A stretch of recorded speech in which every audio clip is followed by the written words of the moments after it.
C'est la fin de la trêve pour la SIG. Frédéric Sarr, vous avez joué ce samedi contre eux, Gravelines. Une défaite contre le 3e du championnat. C'était de toute façon un grand match, vous le saviez avant. Votre équipe a un petit peu lâché quand même.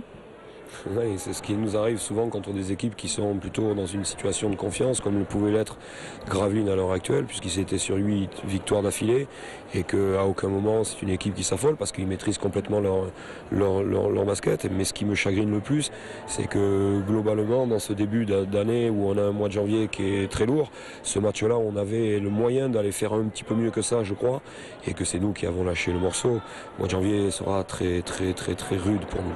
Alors ce mois de janvier, Frédéric Sarr, c'est un match de Coupe d'Europe, un match de championnat pendant les 2 premières semaines.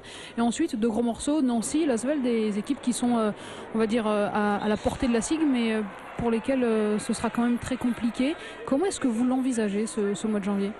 C'est un mois de janvier qui va être terrible. Si on n'arrive pas dans ce mois de janvier à se repositionner un petit peu de manière plus confortable dans le championnat de France, les mois suivants vont être très durs. Donc ce mois de janvier me semble-t-il être, à l'heure actuelle, compte tenu du nombre de matchs qu'on va avoir, puisque si le calcul est bon, en comptant celui de Gravelines, on en aura mais 8 avec peut-être si on se qualifie, 8 avec la Coupe de France et peut-être 9 avec si toutefois on avait le bonheur de se qualifier dans le 2e tour de la FIBA. Donc ça fait 9 matchs en 30 jours quoi.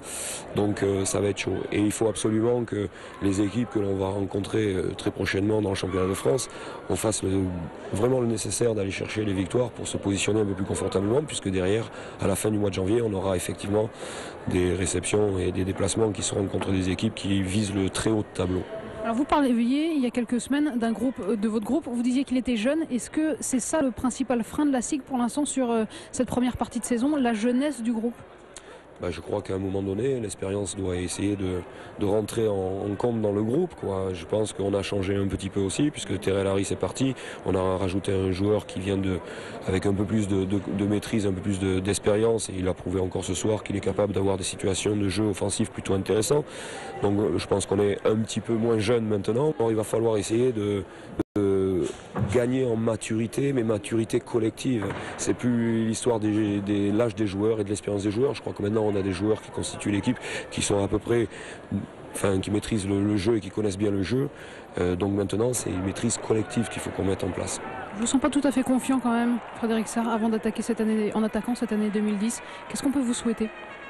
D'abord, je pense qu'il faut souhaiter, comme à tous les téléspectateurs, des vœux de santé, parce que sans santé, malheureusement, on ne fait pas grand-chose.